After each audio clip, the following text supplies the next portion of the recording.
Yun, dito na naman tayo. Ngayon mga jet fighter natin, naka-ready na. Nagpawalan na ako sa labas ng mga veterans at pawalan ko na muna itong mga huling batch 8. Ayan. Mga ano na rin yung mga yan. Marunong na yung mga yan. Parang pang-4 na araw nila sa labas. Hindi ko pa sila nababartuli na 8 yan. Napitik-pitik na rin yung mga yan syempre. Yung mga veterans moves, naglipad kanina lahat kaso medyo lamok pa. Ito yung mga nakabartuli na din eh. Ayan o. So ito mga ano pa to, 1 week may higit pa itong mga to. 2, 4, 6, 6 pala to. Nakabartuli na. Samantala, oh, 2, 4, 6, para shooting gallery ah. Ganda. Ayan o. Ayan, grabe. Oh, yung mga tropang nagtatanong about sa mga sakit-sakit ng ibon. May depekto daw yung mga ano nila. Paronda, hindi pa naman sila naglo-load sa truck. Ayun. Problema daw nila yung matamlay yung mga panlaban nila. Sabi ko naman sa inyo, tropa, mag-Ferris probiotic kayo, Plasani. Yan lang araw-araw, wala na kang ibang ibibigay. Yan lang panghalo ko sa tubig. Kuha na yan, ano, upper and lower. Yan, bituka baga, kuha na yan, lilinisin. Yan, araw-araw, healthy ang baga at bituka ng ibon nyo. Yan, wala nang ibang ibibigay. Yung mga electrolyte, wala na yun. Yung mga glucose, wala na yun. Tapon na yun lahat. Kasi yung ano nito, yung honey, kumpleto ricados na yun. Kumpleto pampalakas na ng resistensya yun. Mga glucose, electrolyte, etc. Nilalaman na nun, antioxidant, natural antibiotic. Sipon, patay dyan sa honey. Yung probiotic naman, sa bituka, specialty niyan, pampalakas ng kain. Ferris probiotic, message yun lang si Ariel Eseng Dalubasa Ferry. Para maka-order kayo. Wala sa Shopee niyan. Wala kung saan. I-message nyo yung gumagawa mismo. Yun, gusto niya ganun, message mismo siya. Para maka-order kayo. Ayan ha.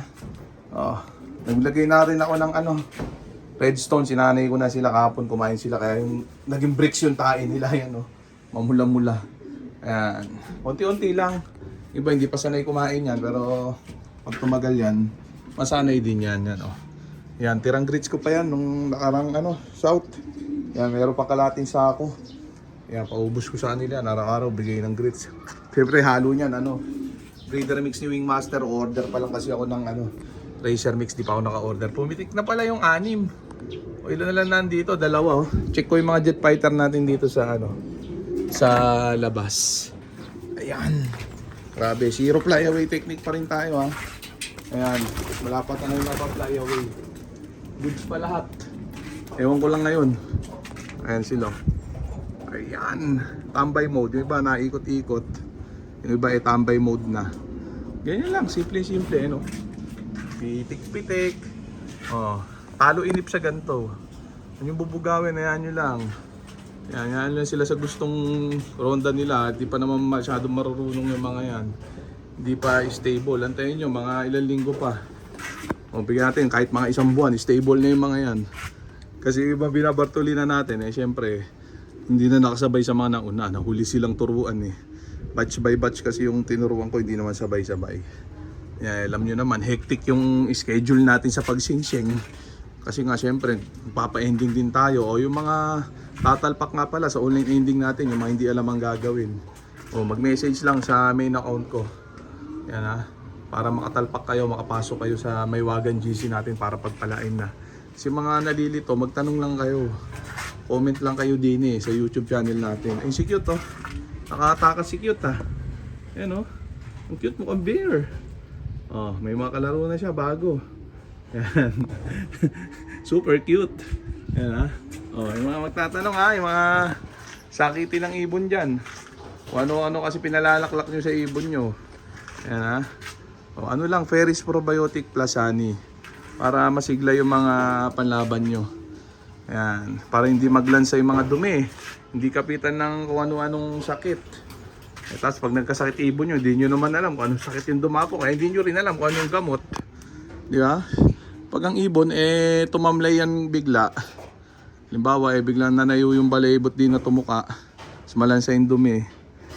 Malamang yan, wet type cancer yan, nasa loob. Wala siyang alang-ala. Ayun, gamutin nyo lang ng antibiotic. BS ni Belgica, pwede yun, nagana yun. Pero pag nagsusuka yung ibon nyo, para naglilihi, ayaw kumain, tapos sinuka yung huling kinain, matamlay, malansa rin ang dumi, adeno yun. TRO lower naman ang gamot doon. Yan ha, libre seminar na kayo. Hindi nyo matutunan kung saan ang seminar yan. Ito, sure ball yun, gagaling ibon nyo. Pag nagluluwa naman yung mga mata ng ibon nyo, one eye cold dyan. Tapos pag umahalak, yung natunog yung alang-alak, na ganun. Alak. Tapos yung ornithosis, yung dalawang mata ang pikit. Nagluluwa, dalawang mata. Ang ginagamot ko dun, honey lang, araw-araw. Yun lang, araw-araw, nakukuha ng honey yun. Pero pag gusto nyo antibiotic, yung mabilisang lunas, TRO, upper. Gawa rin ni natural yan. Kasi yung TRO, dalawang klase yan. Isang upper, isang lower. Isang pambaga, isang pambituka. Yung pambaga, ano yun? Yun nga, yung mga respiratory disease.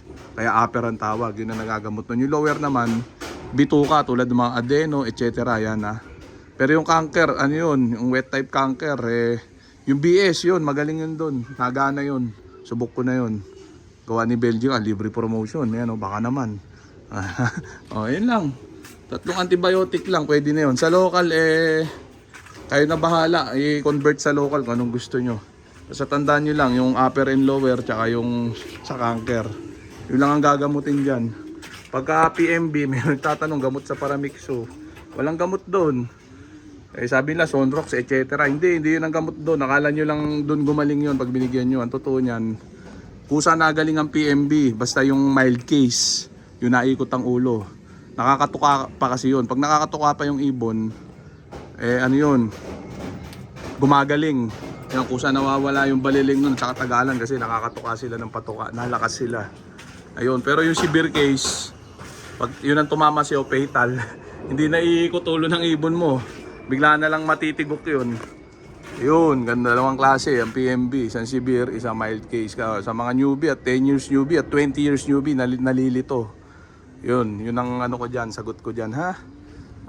Kahit ipakonsulta nyo pa sa pinakatangang veterinaryo, yun ang sasabihin sa inyo. Ayan na. Ayan na. Medyo kulimliman, pero mainit Ayan Kaya muna natin yung mga jet fighter dyan magliwaliw. Open loop lang sila. Tapos hayaan ko na sila dyan. Bababa na ako. Bubuksan ko lang yung trapdoor kung saan magpapasukan yung mga yan pagka nauwaw sila. Tapos bukas na uli ang ronda. Hindi pa ako nagta-twice a day na ronda. Mamayang hapon eat all you can sila. Matik yan syempre. So okay na muna siguro yan mga tropa. So ayan na muna natin sila dyan. Update ko kayo sa susunod na vlog. So dito ko na muna tatapusin itong video na to. Shoutout sa may hinang nilagang. Okay na. Bye.